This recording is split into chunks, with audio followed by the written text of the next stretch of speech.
Long time no see. It's definitely been a while because I don't know if you know this about me, but I'm a PhD student and I recently went to the United States for a research visit. So now I'm back in my home country, good old Germany, and I want to make a video that's going to be a bit different from what I usually do. Because today I want to talk about my experiences in the United States and some key differences between the US and Europe, or specifically Germany. Now, first of all, I want to say that this is not going to be a hate video because, yes, I did have a difficult time settling in sometimes, but I'm sure it would also be the other way around. Like, if you are American and visiting Europe, maybe you also made some experiences like me, and there were some really friendly people who definitely helped me with my research and helped me to settle in. And my archive visit was really good. I actually went to the National Archives to work on my dissertation topic, and there is definitely going to be at least one or multiple videos in the future where I talk about my findings. So that was great. However, as you can imagine, the culture is very, very different. And I knew this before, but there were some things that I wasn't aware of, and I'm going to talk about them today.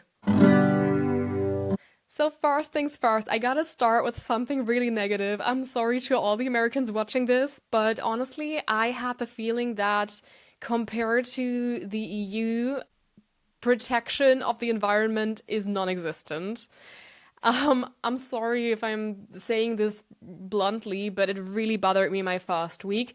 There is hardly any recycling, and yes, I knew this before, but I didn't know how bad it actually was. So I'm gonna tell you, the archive I went to, the National Archives, as I said, for my research, it was great, but whenever I had food there in the canteen, it was served either on a plate that was made of cardboard, or it was served in a plastic container. I took a photo of it. I'm going to show it to you in this video. And that really bothered me because honestly, here at home, I try to do a lot of small things that kind of contribute at least a tiny little bit to the protection of the environment. And then I thought, wow, life here is just so different and people don't seem to really care that much, or maybe it's just not as encouraged in the general culture. I don't know, but this made me feel terrible.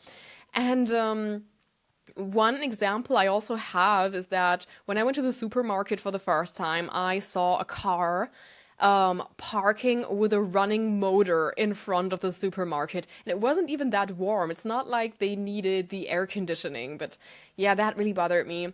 And then also when you go to a cafe, like I went to multiple cafes in different cities. So I was staying close to Washington, D.C. The National Archives are in College Park, so that's kind of suburb. Took me 40 minutes with public transport to get to the White House.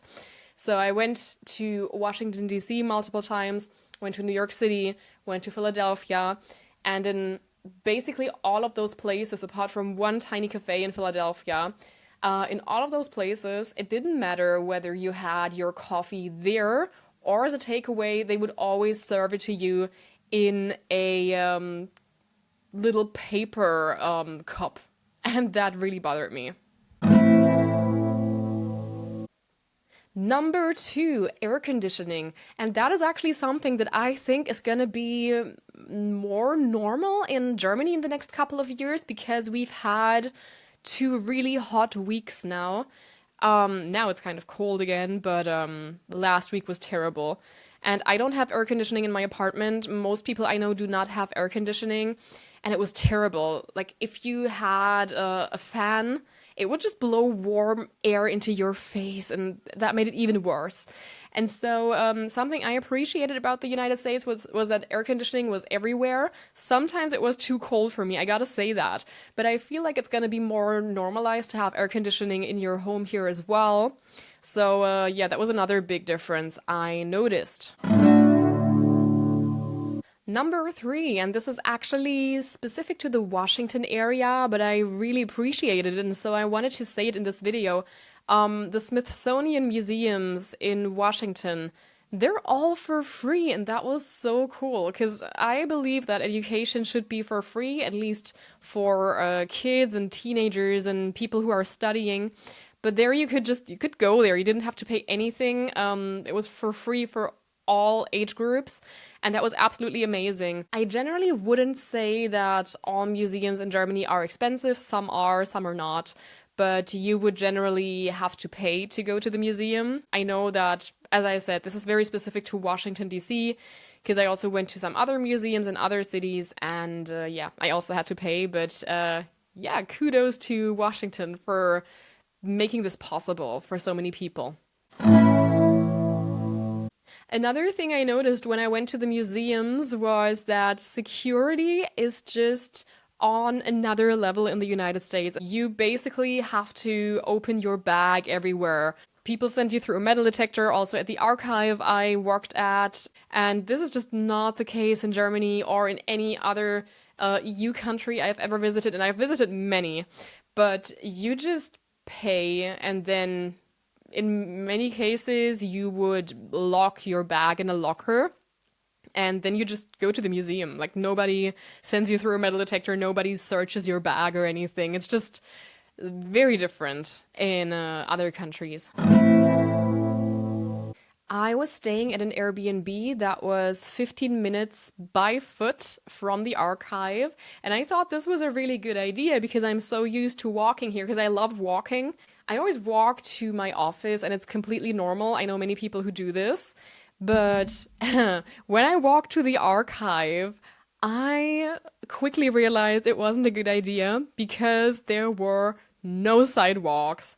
And to me, this was absolutely insane. I've never been to any city in Germany where there were no sidewalks. Um, it's just unimaginable. But there it was completely normal. People just took the car to go everywhere. And I kind of knew that before, but I also thought it was kind of cliche that people don't walk because it's just so unimaginable to me. It's so weird. I'm sorry. But yeah, you take the car everywhere, even if it would just be like a 5 minute walk, just because it's so normalized, I guess. And since everybody's always taking the car, apparently you don't need sidewalks. So the first couple of days, I literally walked on the side of the road to the archive, which was really dangerous. And then luckily, I got a new flatmate who also went to the archive every single day, and he had a car, so that was amazing. He always gave me a ride in the morning. Yeah, I think the only people walking were me and like other researchers from other countries because we're just not used to this car centric culture. And no, I didn't want to rent a car for the couple of meters I needed to take it to the archive. It just didn't make sense to me. And so, whenever I wanted to go further than to the archive, I took the bus.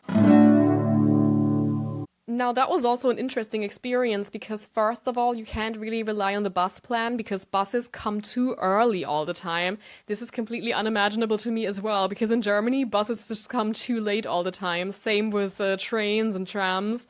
You can't really rely that much on it.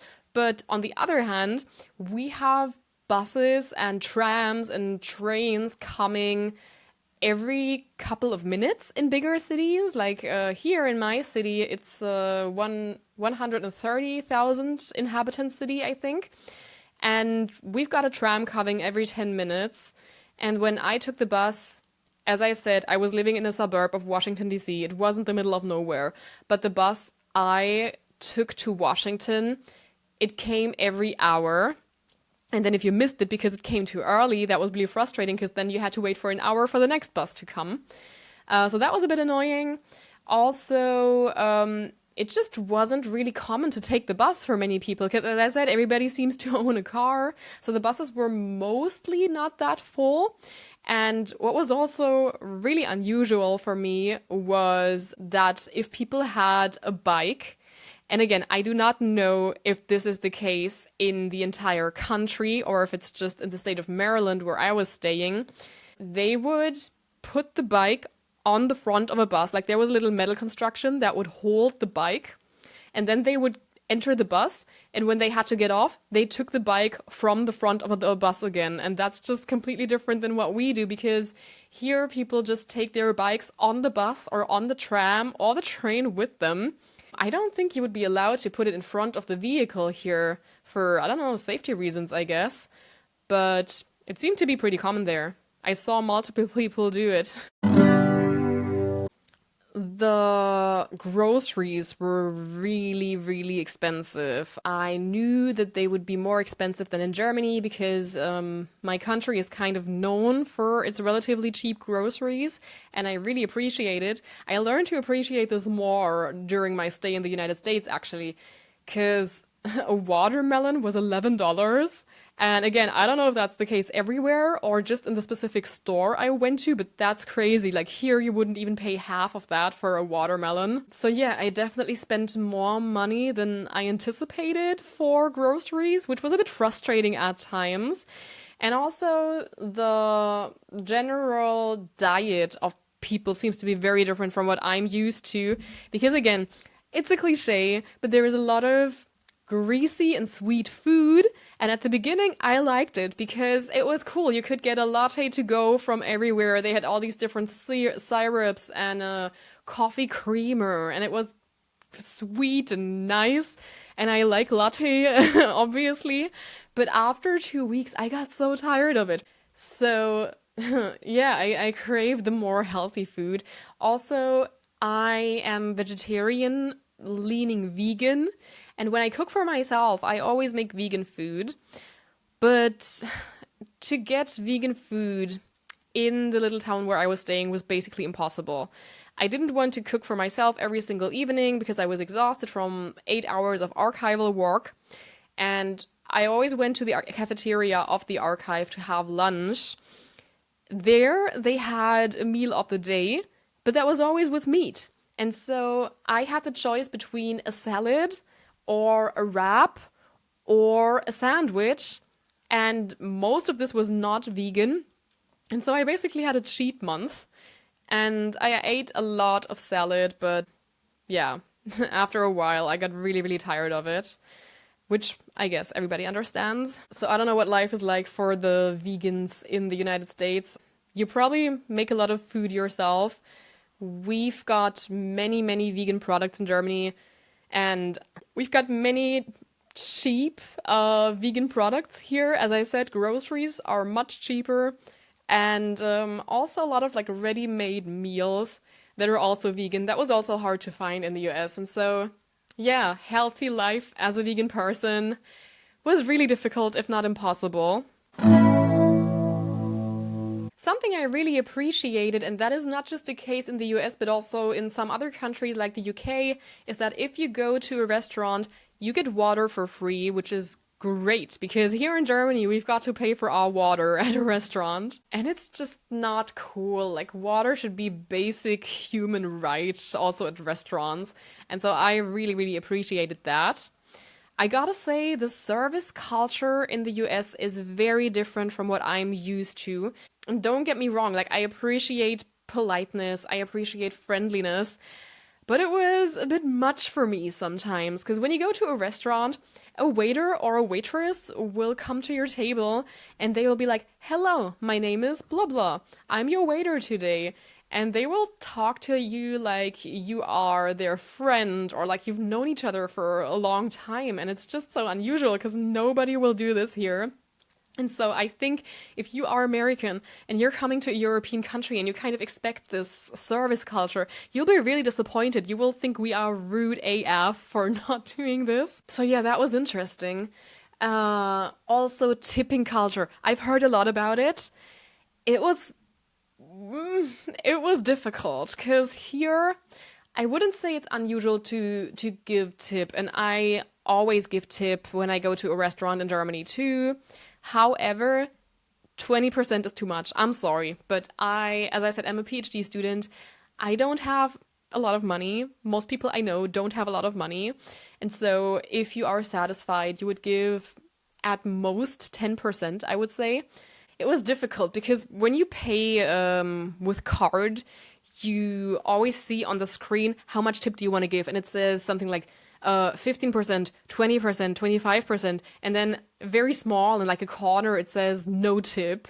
and you do get a bad conscience if you're not giving tips. So that was basically my main impressions I had from the United States, but I was only staying there for like 5 weeks, and if you've been living there for years, maybe you have a different image of this country in mind. As I said, I really appreciated doing research in this archive, and I also traveled a bit, and the cities were really cool. Um, and yeah, again, it's a very different culture. So this might feel the same for you if you've ever been to the US or if you are American and have been to a European country. Also, something I want to say is that I feel like very often we get this idea that Americans do not like Europe or think their country is better than European countries. I don't know, it's just something you see on YouTube or like TikTok, people saying, yeah, America is the greatest country in the world, nobody can keep up with us, etc. But I gotta say, all the people I talked to who had been to any European country, be it Germany, Italy, France, Switzerland, all of them really liked it, and all of them said they would love to come back again. So I would say generally, there is no enmity, and that made me really happy because I didn't know what people thought of my country, if they had any bad stereotypes in mind. But as I said, everybody seemed to like it and had a positive image of Germany and Europe in general, and that was a really great feeling. That was really nice to hear. So if you are European and you've been to the US, or if you're American and you've been to Europe, feel free to share your experiences in the comments. And I want to thank you again for watching this video, which was a bit different from what I usually do, but I really wanted to share my experiences and thoughts on this. So I'll hopefully see you in the next one, and I wish you a good day and a good week. Bye bye.